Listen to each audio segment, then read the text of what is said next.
कहीं नहीं जाऊंगी, ये मेरी बेटी का घर है। मेरी सास तड़प कर बोले, लेकिन मैंने उसका हाथ पकड़ के उन्हें खींच लिया। उसी औरत की वजह से मैं अपने पति के पास दुबई नहीं जा सकी और वो बाहर कमाते कमाते दुनिया छोड़ गया। मैं तो पहले उन्हें सिर्फ अपने पति के लिए सहन कर रही थी और अब मेरा पति इस दुनिया में नहीं रहा था, संपत्ति भी मेरे अधिकार था। मैंने सास को दरवाजे के बाहर धक्का दिया और दरवाजा बंद कर लिया। अगले ही पल फिर से दरवाजा खटखटाया गया। मैं गुस्से में दरवाजा खोलने गई ताकि अब की बार उन्हें मार कर बाहर निकाल दूं, लेकिन जैसे दरवाजा खुला मैं पत्थर की तरह जर हो गई क्योंकि सामने मेरा पति खड़ा था। मैं कांप गई, यह कैसे संभव था?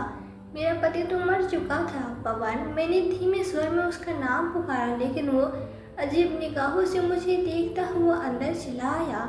मुझे माँ के कपड़े दो, बैग में डाल कर दो, क्योंकि अब वो यहाँ नहीं रहेंगे। वो गंभीरता से बोलते हुए फोन पर बात करने लगा, जबकि मैं अभी भी कुछ कदम दूर खड़ी ये नहीं कर पा रही थी कि वो सही सलामत मेरे सामने खड़ा है। पवन, इस बार मैंने ऊंची आवाज में उसका नाम पुकारा, लेकिन उसने कोई जवाब नहीं दिया। पवन, मैंने जो भी किया उसके पीछे वजह थी। माँ ने मुझे बहुत तकलीफ दी थी। मैं तुम्हारे पास आना चाहती थी, लेकिन उन्होंने मेरा पासवर्ड छीन लिया था। मैं फिर से कह रहा हूँ, मुझे माँ के कपड़े बैग में डाल कर दो, वरना मैं खुद जाकर ले लूँगा। मैं मजबूर थी, इसलिए उसे देखते हुए सास के कमरे में चली गई ताकि उनके कपड़े समेट सकूं। काम के दौरान मेरा पति किसी भी चीज़ को उठाने में असमर्थ थे, लेकिन फिर भी बड़ी मुश्किल से खुद को संभाल नहीं थे। मेरा पति तो मर गया था, फिर वो अचानक जीवित कैसे हो गया? उसकी मौत की खबर उसके सबसे करीबी दोस्त ने व्हाट्सएप पे मुझे भेजी थी। एक तस्वीर जिसमें वो कफन में लिपटा हुआ था। वो मेरी आखिरी उम्मीद था। जब उसकी मौत की खबर आई तो मैं खुद को संभाल नहीं पाई। न जाने कितनी रातें और कितने दिन मैंने रोते हुए बिताए, लेकिन आज वो बिल्कुल सही सलामत मेरे सामने खड़ा था और मुझे अपनी माँ का सामान मांग रहा था। उसने एक बार भी मुझसे बात नहीं की, ना ही मेरा हाल पूछा। मैंने उसे कितनी बार पुकारा था। इसी तरह मैंने सास के कपड़े बैग में डाल दिए, मन में डर था कि कहीं पवन मुझे तलाक न दे दे, क्योंकि अभी कुछ देर पहले ही मैंने उसकी माँ को घर से बाहर निकाला था और अब वो इस सच्चाई को जान चुका था। जब मैं बैग लेकर बाहर आई तो उसने बिना कुछ कहे बैग मेरे हाथ से लिया और घर से बाहर चला गया, जबकि मैं पीछे बस उसे पुकारती रह गई। पवन, मेरी बात तो सुनो, मैं चली जाती हूँ, माँ को तुम यहीं रहने दो। उसने मुड़कर मुझे देखा और कहा, जरूरत नहीं है सबकी, और फिर वो वहाँ से चला गया। मैंने कितनी बार भगवान से शिकायत की थी कि मेरे पति को इतनी जल्दी क्यों छीन लिया। मैंने कहा था एक बार उन्हें मेरे पास लौटा दो। अब जब वो सच में लौट आया तो मुझे देखना तक गवारा नहीं कर रहा था। मेरे हाथ पैर कांप रहे थे। मैंने जल्दी से ठंडा पानी पिया, खुद को शांत किया और बिस्तर पर लेट गई। जो कुछ भी हुआ उसी के बारे में सोचती रही। क्या वो वाकई में मेरे सामने खड़ा था? अभी कुछ देर पहले मेरे दिल और दिमाग के बीच अजीब सी लड़ाई छिड़ी हुई थी। मैंने जल्दी से मोबाइल ऑन किया और पवन की कफन वाली तस्वीर निकाल कर देखी। उस तस्वीर को देखकर यकीन नहीं हो रहा था कि वो दोबारा जीवित हो सकता है। मैंने पवन के नंबर पर फ़ोन किया, लेकिन उसका फ़ोन बंद आ रहा था। व्हाट्सएप पर भी आखिरी बार वो उस दिन ऑनलाइन दिखा रहा था जिस दिन उसकी मौत की खबर आई थी। क्या उसने मेरे साथ कोई चाल चली थी? क्या इसका कोई खास मकसद था? मैं कुछ भी समझ नहीं पा रही थी। क्या मेरी सास इस सब के बारे में जानती थी? अचानक मेरे मन में यह ख्याल आया, लेकिन दिमाग ने उस बात को तुरंत नकार दिया, क्योंकि जब हमें पवन की मौत की सूचना मिली थी कितने दिन तक मेरी सास दोबारा गम में डूबी रही थी। फिर हॉस्पिटल में भर्ती होना पड़ा तो मैं यकीन के साथ नहीं कह सकती थी कि वो कुछ भी जानती थी। हे भगवान, मेरी मदद कर, मुझे सच्चाई दिखा। मैंने बेबसी से यह कहते हुए आंखें बंद कर ली तो अपने पति के अलावा कुछ नहीं दिखाई दिया। जो भी हुआ वो बेहद असामान्य था, लेकिन उसमें सबसे अजीब बात यह थी कि पवन ने एक बार भी मुझे ध्यान नहीं देखा। वो अपनी नज़रें मुझसे चुरा रहा था, जैसे कुछ छिपाना चाहता हूँ। मैं चौंक कर उठ बैठी, मगर सोचने के बावजूद समझ नहीं पाई कि वो सब क्या था। मेरी शादी को 1 महीना हो चुका था। वो महीना मेरी ज़िंदगी का सबसे खूबसूरत समय था। लोग शादी से डरते थे, लेकिन कोई यह नहीं बताता था कि शादी सुखद भी हो सकती है। पवन कोई बहुत रोमांटिक व्यक्ति नहीं था, बल्कि वो भी बाकी आम पुरुषों की तरह ही था। लेकिन वो मेरा ख्याल रखता था और मेरी बहुत इज्जत करता था। शादी की रात मुझे कुछ खींचा सा महसूस हुआ तो मैंने नरमी से पूछा, क्या बात है, अब बहुत घबराए हुए लग रहे हैं। उसने कहा, नहीं ऐसी कोई बात नहीं है, मगर उसके चेहरे से साफ झलक रहा था कि वो कुछ छुपा रहा है। काफ़ी सोचने के बाद मैंने उससे नरमी से पूछा, क्या आप यह शादी नहीं करना चाहते थे?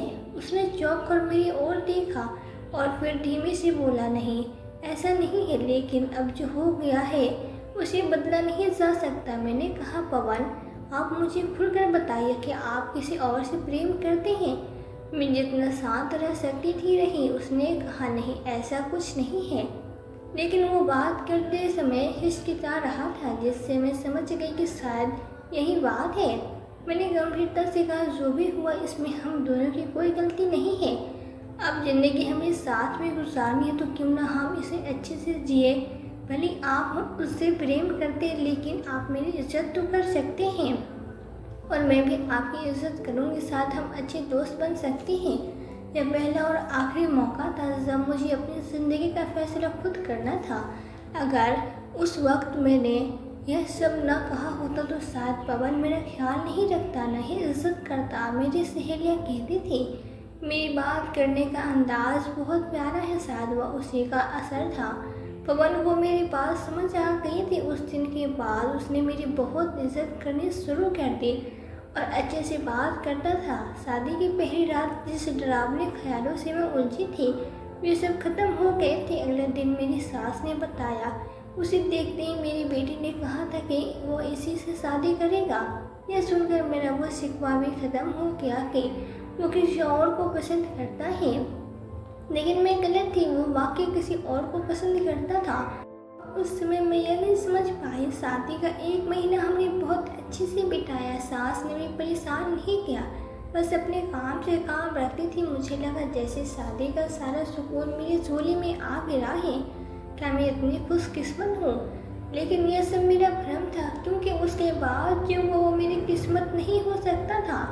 ठीक 1 महीने बाद पवन का वीज़ा नवीनीकरण हो गया और वे दुबई जाने की तैयारी करने लगे। मैंने उदासी से पूछा कि आप मुझे भी वहीं बुला लेंगे, मगर पवन ने इस सवाल का कोई जवाब नहीं दिया। वो अपने सामान रखने में व्यस्त थे।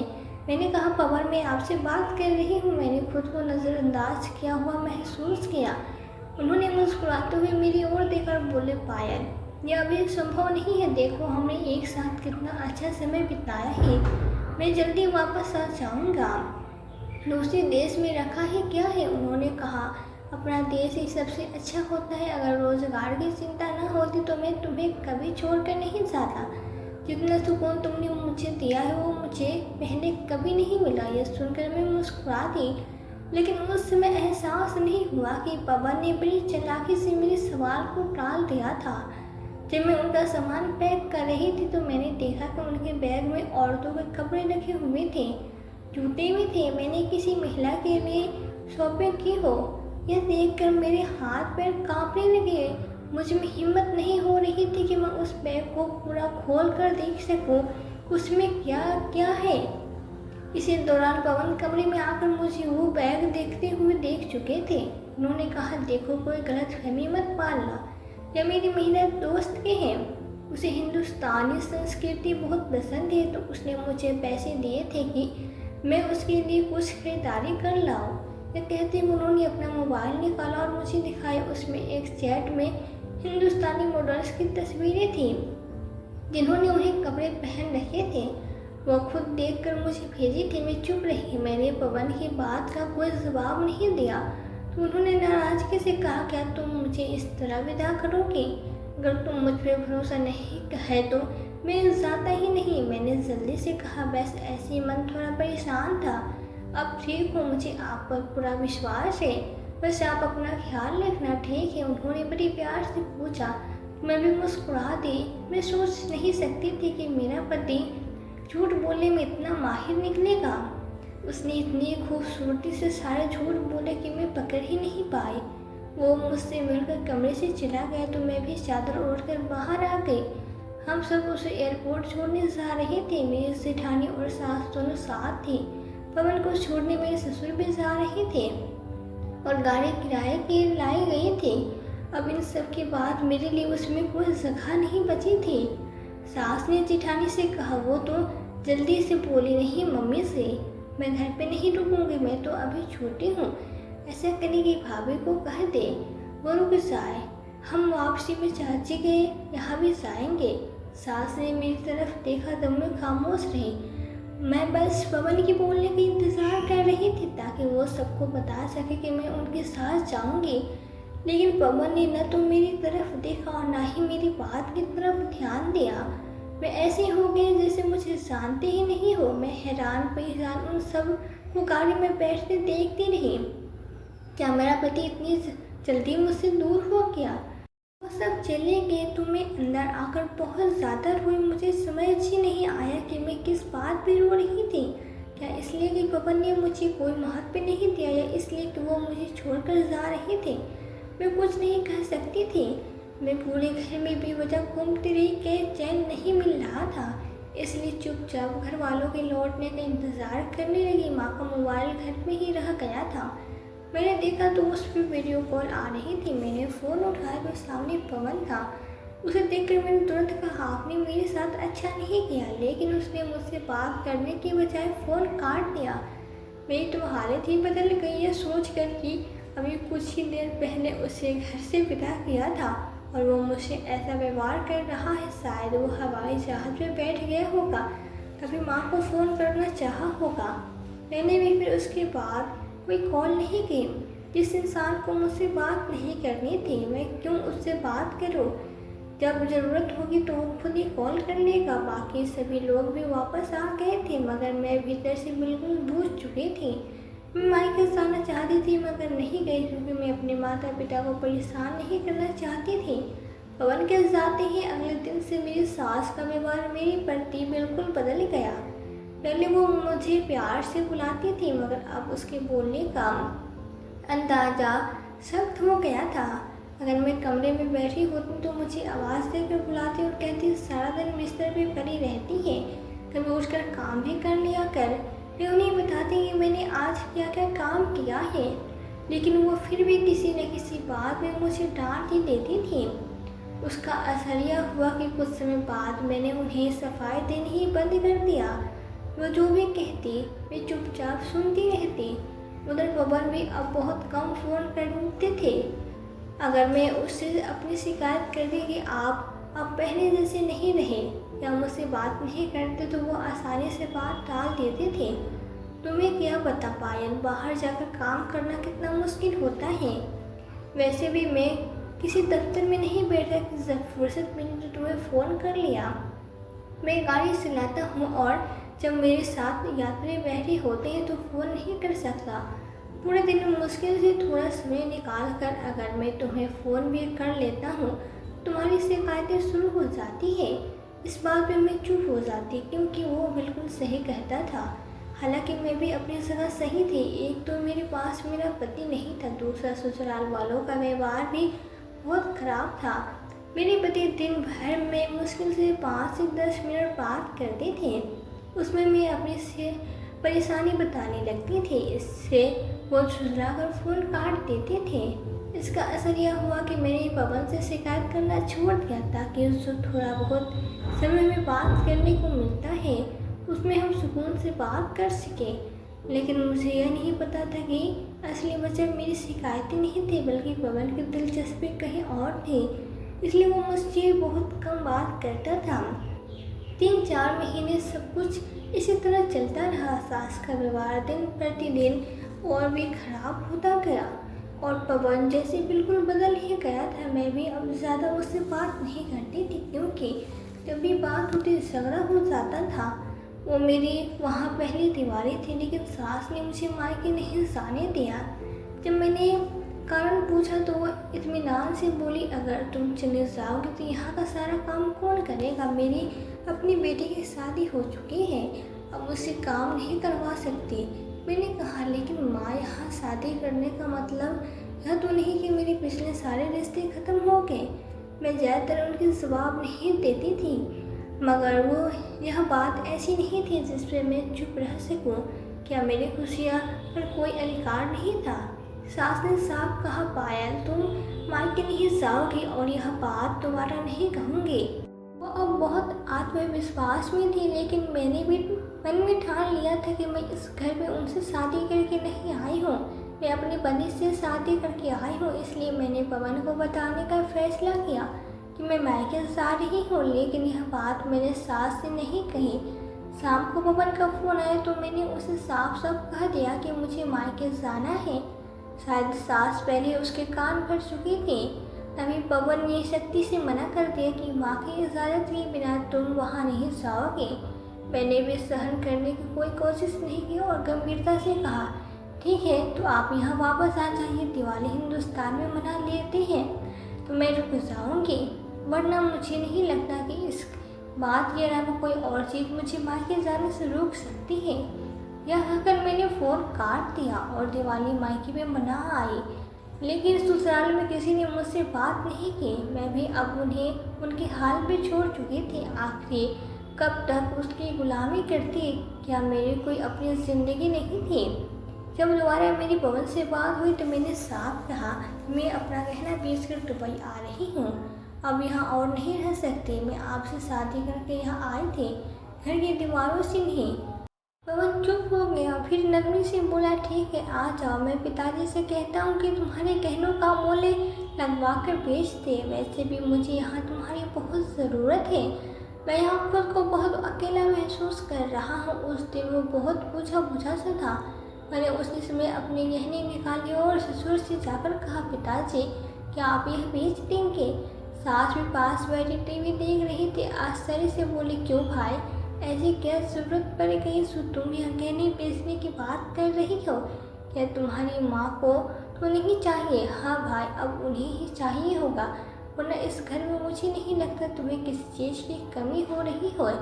मैंने गंभीरता से कहा, आप पवन से बात कर लीजिए तो आपको समझ में आ जाएगा कि यह गहने क्यों बेच रही हूँ। अरे अरे, अपनी जुबान तो देखो, बताओ क्यों बेच रही हो? और खबरदार, अगर यह गहने लेकर गई तो ज़रूरत उसे है तो जाकर खुद यह काम करे। अगर हमसे कोई काम करवाना है तो पहले उसे हमारी इज्जत करनी पड़ेगी, वरना सर्दी रहे हमें क्या परवाह।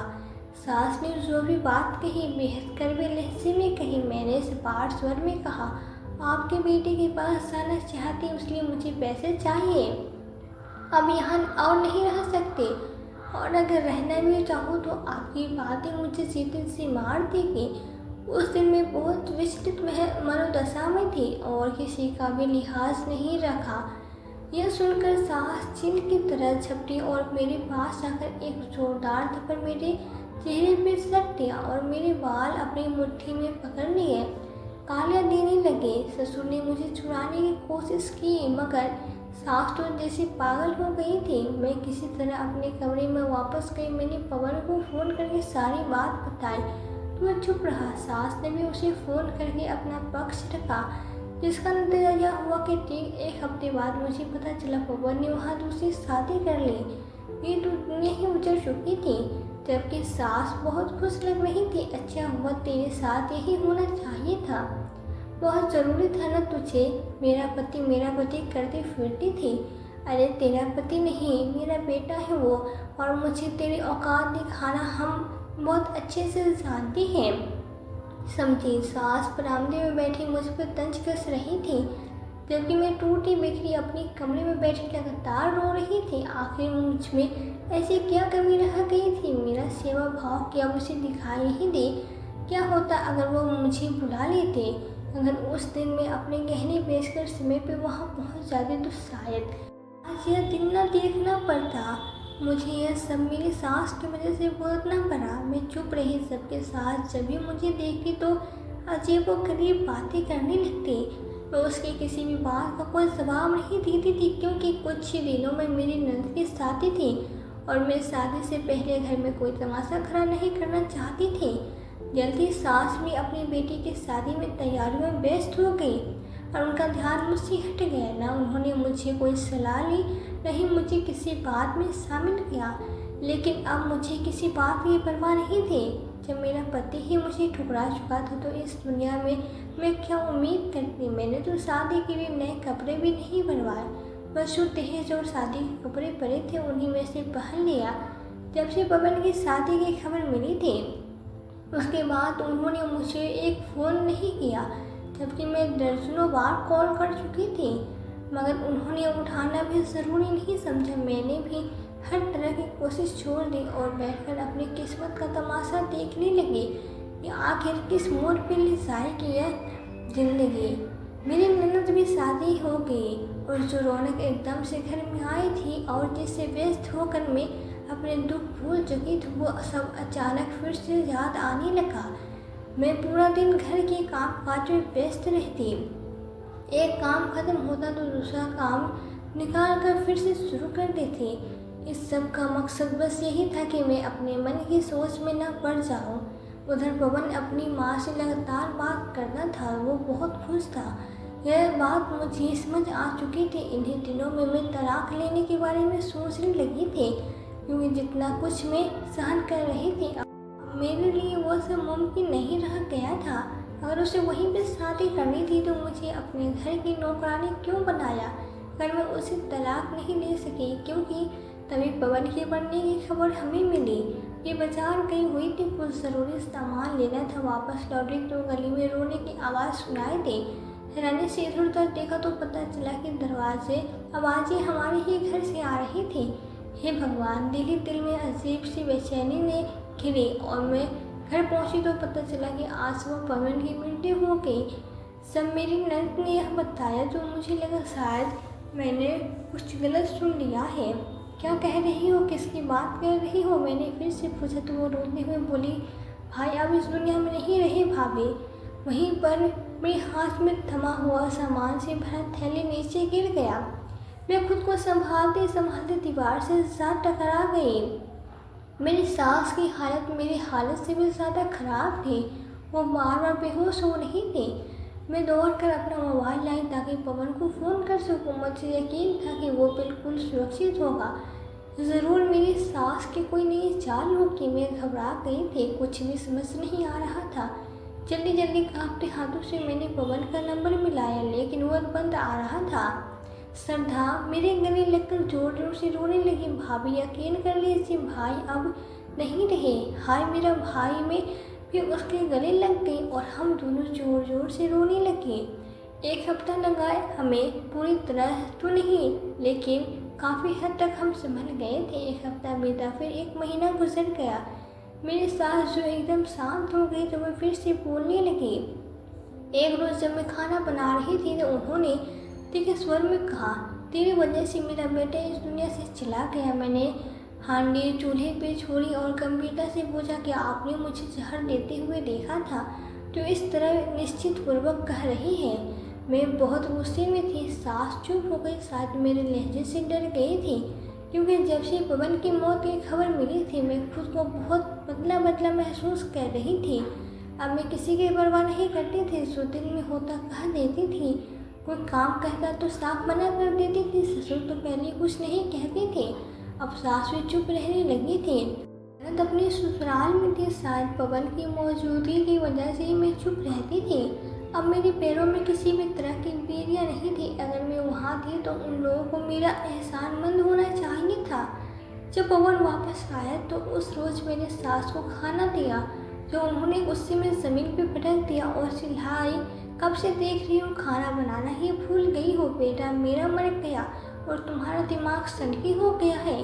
उस दिन मेरी गलती थी, मैंने खाना बनाते समय नमक ज़्यादा डाल दिया था, मगर यह बात सास मुझे प्यार से कह सकती थी। जब उन्होंने ज़ोर से खाने के बर्तन फेंके तो मेरी सहन शक्ति खत्म हो गई। मैं तेजी से उनके पास गई और हाथ से पकड़कर उन्हें खड़ा करना चाहा।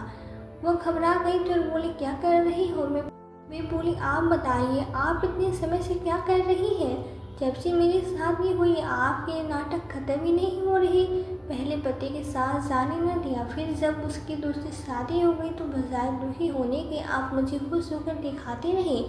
अब जब वो मर गया तो आपको मेरा एहसानमंद होना चाहिए, और यहाँ तो हालत ही उल्टी है। निकलिए अभी और इसी वक्त मेरे घर से निकल जाइए। मैं अब किसी भी तरह की नरमी नहीं चाहती। वैसे मेरा इरादा इन्हें बस डराने का था। ससुर घर पे नहीं थे। सास ने विरोध करना चाहा, मगर मेरी पकड़ बहुत मजबूत थी। मैंने तेजी से उन्हें दरवाजे तक पहुंचाया और दरवाज़ा खोलकर एक झटके से बाहर धक्का दे दिया, फिर दरवाज़ा बंद कर दिया। मैंने सोच लिया था वो बातें समझने वाली महिला नहीं थी। जब तक इन्हें डराया नहीं जाएगा यह सिर चढ़ती रहेगी, इसलिए मैंने यह सब सिर्फ उन्हें डराने के लिए किया था। कुछ देर बाद मैं खुद ही उन्हें अंदर बुला लेने वाली थी। वैसे वो मेरा अपना घर तो नहीं था कि मैं उन्हें धक्के से बाहर निकालती। जो उस समय सही लगा वही किया, क्योंकि उस वक्त ससुर जी भी घर पे नहीं थे, जिससे मैं डरती थी। मगर यही मेरी ज़िंदगी की सबसे बड़ी गलती साबित हुई।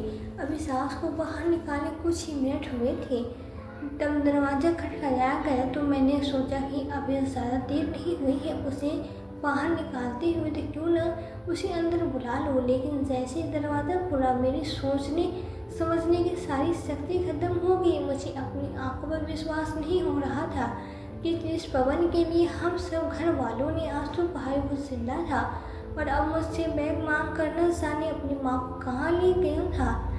जाते जाते उसने बस इतना कहा था, किसी का इंतज़ार मत करना, पिताजी को भी मैं वहाँ बुला लूँगा। वो कहाँ ले गया मैं सोचती रह गई, लेकिन तब तक वो जा चुका था। मेरे दिल जोर जोर से धड़कने लगा। मैं जल्दी से पानी पिया और खुद को संभालने की कोशिश करने लगी। साथ ही बार बार पवन के नंबर पे फ़ोन कर रही थी, लेकिन उसका नंबर लगातार बंद आ रहा था। बिना कुछ सोचे समझे मैं अपनी मायके चली गई।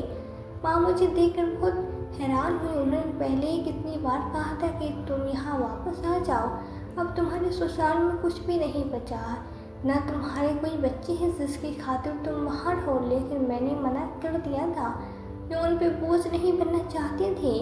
वैसे भी वो इतने संपन्न नहीं थे कि अपने घर के साथ साथ मुझे भी संभाल सके, क्योंकि मेरे पिताजी इस दुनिया में नहीं थे।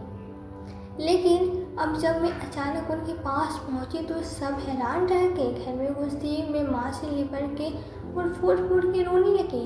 माँ मुझे ढांढस बांधते हुए बार बार पूछ रही थी, क्या हुआ पायल, क्यों परेशान है, किसी ने कुछ कहा है क्या? जैसे जैसे वो सवाल करते जा रही थी वैसे वैसे मेरी रुलाई और तेज होती जा रही थी। उन्होंने मुझे अपने से अलग किया और गंभीर होकर कहा, पहले मुझे बताओ क्या बात है? मैं बोली, माँ मुझसे बहुत बड़ी गलती हो गई, समझ नहीं आ रहा कि आपको कैसे बताओ, लेकिन जो किया है मैंने वो बहुत गलत था। पायल मेरा दिल बैठा जा रहा है, जो बात है खुलकर बताओ, पहले मत बुझाओ। माँ पवन जिंदा है। मैंने अपनी सास को घर से निकाल दिया तो उन्हें अपने साथ ले गया। माँ भी यह सुनकर चौंक गई। ये कैसे हो सकता है कि वो जिंदा है? तो फिर वह क्या था? उसकी कफन में लिपटी हुई लाश। पूरी रात बात बताओ पायल, क्या क्या हुआ है? मैंने सिर हिलाकर कहा, माँ ऐसा कुछ नहीं हुआ। हम खुद हैरान हैं कि ये कैसे हो गया, मगर मसला यह नहीं कि मैंने कहा मेरी सास बाहर बैठी हुई थी तभी वो आ गया। फिर मैंने माँ को पूरी बात बता दी। माँ बहुत परेशान हो गई। आज तक मैंने अपने ससुराल में जो कुछ भी सहा, कभी एक शब्द अपने मायके में नहीं कहा। मेरी एक ही सोच थी कि जब मैं परेशान हूँ तो उन्हें क्यों परेशान करूँ। अपने घर में चैन से है तो मैं उन्हें बेचैन करूँ, इसलिए मैंने कभी कुछ नहीं बताया। इस पर माँ बहुत चकित रह गई। मुझे हैरानी इस बात की है कि जब तुम्हारे साथ इतना कुछ हो गया तो तुम यहाँ क्यों नहीं आई? अगर तुम्हारा पति तुम्हारा साथ नहीं दे रहा था तो मेरा यह सोचना कि तुम्हें वहाँ रहना चाहिए था और सब कुछ सहना चाहिए था सही नहीं था। खैर अब मैं परेशान नहीं हूँ, अगर कोई बात हुई तो हम संभाल लेंगे।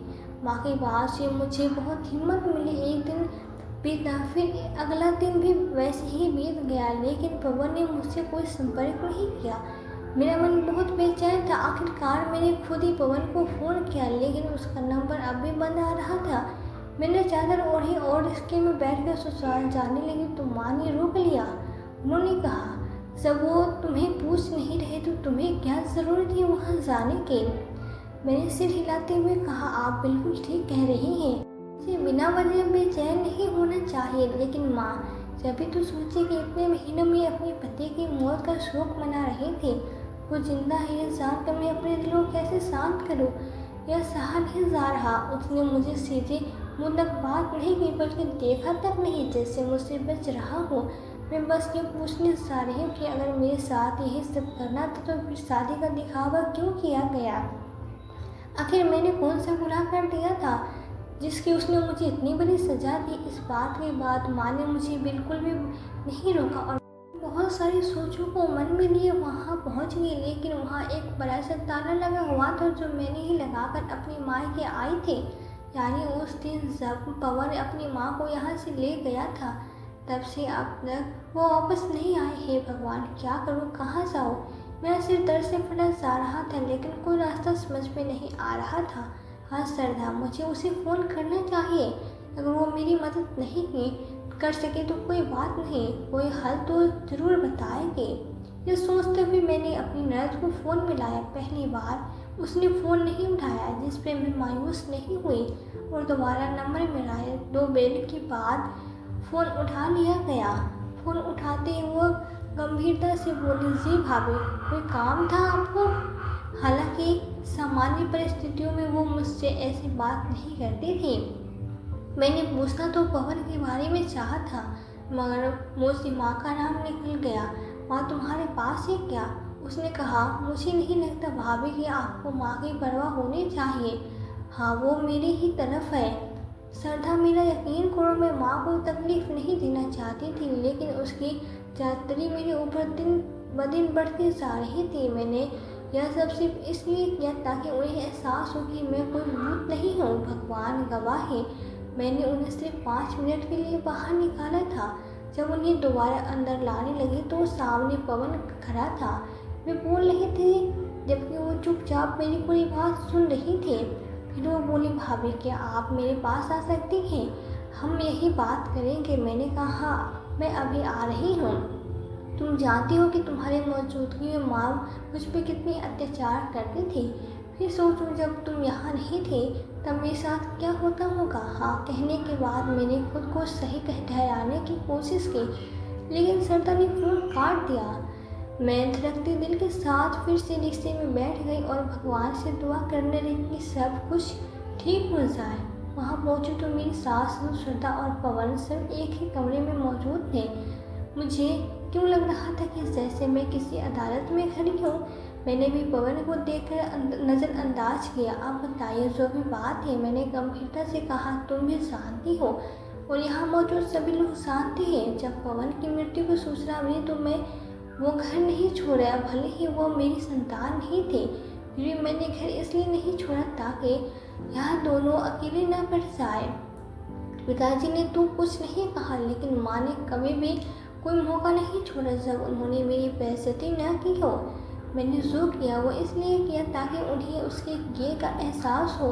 तुम अपने भाई से पूछो कि मैंने जो भी किया वो क्यों किया। उससे पूछो कि उसने अपनी मृत्यु की झूठी खबर क्यों फैलाई। शादी तो वो कर ही चुका था। आखिर मैंने उसका कौन सा नुकसान कर दिया था जो उसने अपनी मौत की खबर यहाँ भेज दी। मैंने पवन की ओर इशारा करते हुए कहा तो मेरी ननद चौंकते हुए बोली, क्या आपको मालूम नहीं? क्या नहीं मालूम मुझे? मैंने गंभीरता से पूछा। या पवन नहीं, मैंने आश्चर्य से कहा, क्योंकि मुझे यकीन था कि वो कोई मजाक है। ईश्वर का नाम लेने से मैं इस समय किसी मजाक के मूड में नहीं हूँ भाभी। मैं भी आपके साथ मजाक नहीं कर रही। क्या करण है पवन का जुड़वा भाई, मेरे एक नहीं 2 भाई हैं। पवन भाई दुबई में रहते थे और यह इंग्लैंड में। यह मेरे लिए एक चौंकाने वाला सच था, क्योंकि शादी के बाद से अब तक किसी ने करण का जिक्र तक नहीं किया था। मैं आश्चर्य से उसे देख रही थी। जब मेरी ननद नरमी से बोली, तो बताइए, क्या आप करण से शादी करेंगे? श्रद्धा, कैसी बात कर रही हो तुम सब घर वालों की समझ ही नहीं आ रही कि कोई एक बार करता है तो दूसरा कुछ और ही कहना शुरू कर देता था। करण कहने लगा, जो कुछ आपके साथ हुआ एक गलतफहमी और मेरी माँ के स्वार्थ की वजह से हुआ। जब आपकी तस्वीर आई थी तो भाई ने तो आपको देखने ही मना कर दिया था, लेकिन मैंने आपको पसंद कर लिया था क्योंकि आप बिल्कुल वैसे ही दिखते थे जैसे मैं जीवन साथी चाहता था। जब मैंने माँ को अपनी पसंद के बारे में बताया तो उन्होंने साफ मना कर दिया और कहा कि तुमसे पहले पवन ने उसे पसंद कर चुका है, जबकि मैं जानता था कि भाई मना कर चुके हैं और दुबई में किसी और से प्रेम करते हैं और उसी से शादी करना चाहते हैं। तो माँ ने एक तीर से दो निशाने लगाने की कोशिश की। आपकी शादी भाई से कराकर वो उन्हें दुबई में शादी करने से रोकना चाहती थी और आपकी शादी मुझसे न कराकर मुझे अपने पसंद की पत्नी पाने से रोकना चाहती थी। उन्होंने ऐसा ही किया और आज हम सब उसी का परिणाम भुगत रहे हैं। भाई ने आपसे शादी करने के बावजूद वहाँ शादी करनी और आपको वहाँ नहीं जाने दिया। साथ ही मेरा दिल भी तोड़ा गया, जिसका परिणाम यह हुआ कि आज तक मैंने शादी नहीं की। जब माँ ने मेरे लिए रिश्ता देखा मैंने मना कर दिया और सोच लिया कि जब भी शादी करूँगी तो सिर्फ अपनी पसंद से करूँगी, क्योंकि ज़िंदगी मुझे बितानी है और भाग्य आपको एक बार और अवसर दे रहा है। बताइए, क्या आप इस अवसर को स्वीकार करेंगे? क्या आप मुझसे शादी करेंगे? क्योंकि मैं आज भी आपसे शादी करना चाहता हूँ। जब तक आप भाई के जीवन में थी तब तक मैंने न तो आपके सामने आकर कुछ कहा न ही आपको कोई प्रस्ताव दिया, लेकिन अब मैं आपसे संबंधित किसी भी प्रश्न को पूछने के लिए स्वतंत्र हो। वो बोल रहा था और मैं साफ चुपचाप बैठे सब कुछ सुन रही थी, लेकिन अब उनकी आंखों में प्रेम नहीं था। मैंने कहा, मुझे सोचने के लिए थोड़ा समय चाहिए। वो कहकर मैं वहाँ से जाने लगी तो करण पीछे से बोला, मैं ये शादी अपनी इच्छा के कारण बाद में करना चाहता था, लेकिन पहले इसलिए कर रहा हूँ ताकि अपने घर वालों की ज़िम्मेदारियों का प्रायश्चित कर सकूँ। तो मुझे उम्मीद है कि आप इस समय का प्रयोग मेरे पक्ष में निर्णय लेने के लिए करेंगे। मैं चुपचाप वहाँ से चली आई क्योंकि डिनर तो मैं वहाँ बैठे बैठे ही कर चुकी थी। करण ठीक कह रहा था, जब भाग्य मुझे अपनी ओर बुला रहा है तो मैं क्यों अंधकार से परे रहकर अपने शेष जिंदगी बर्बाद करती।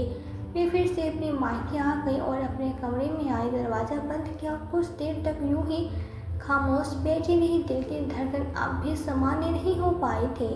उस कमरे में सन्नाटा तो था, लेकिन मेरे भीतर एक तूफान उठ रहा था। एक ओर सालों के पीड़ा, अपमान और अकेलापन था, दूसरी ओर एक उम्मीद, एक नया आरंभ। कारण की बातें मेरे जहन में गूंज रही थी।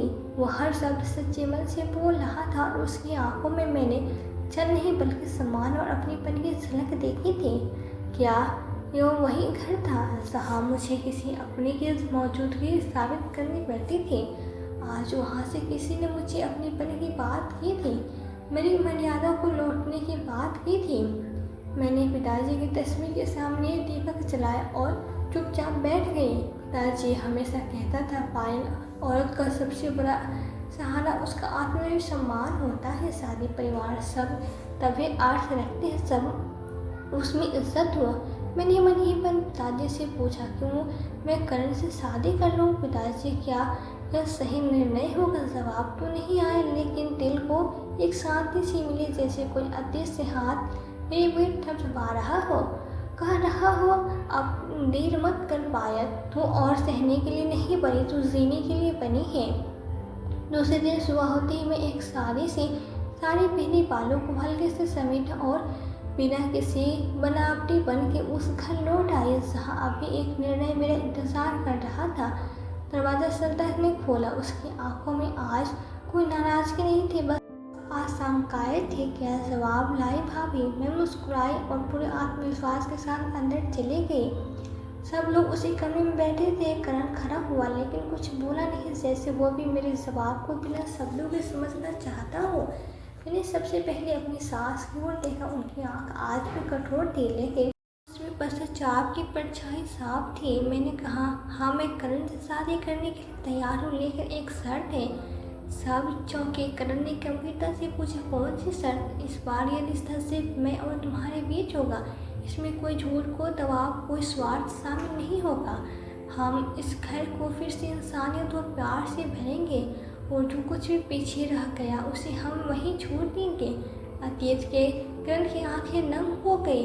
वो एकदम आगे बढ़ा और बोला, मुझे तुम्हारी यह शर्त मंजूर है, बल्कि यही मेरा सपना था। सास कुछ बोलना चाहती थी लेकिन शब्द नहीं मिले। शायद अब पहली बार उन्होंने मुझे एक बहू की तरह नहीं, एक इंसान की तरह देखा था।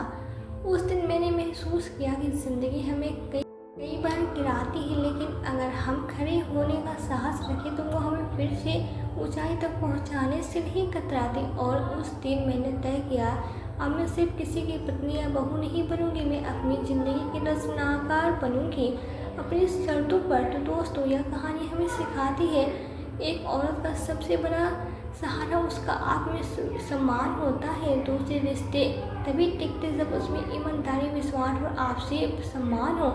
3 अतीत की गलतियों को पीछे छोड़कर अगर हम साहस के साथ आगे बढ़े तो जीवन फिर से नई राह देता है। 4 अपने लिए खड़ा होना और फैसले लेना किसी भी दर्द से उभरने की पहली सीढ़ी होती है। किसी भी रिश्ते की बुनियाद सच्चे इरादों पर रखना चाहिए, ना कि स्वार्थ या झूठ पर। ज़िंदगी हमें बार बार मौका देती है, बात सिर्फ इतना जानने के कि हम तैयार हैं या नहीं। पायल की तरह अगर कोई स्त्री अपने आत्मसम्मान के लिए खड़ी हो जाए तो वह न केवल खुद को बदल सकती है बल्कि पूरे परिवार को भी बदल सकती है।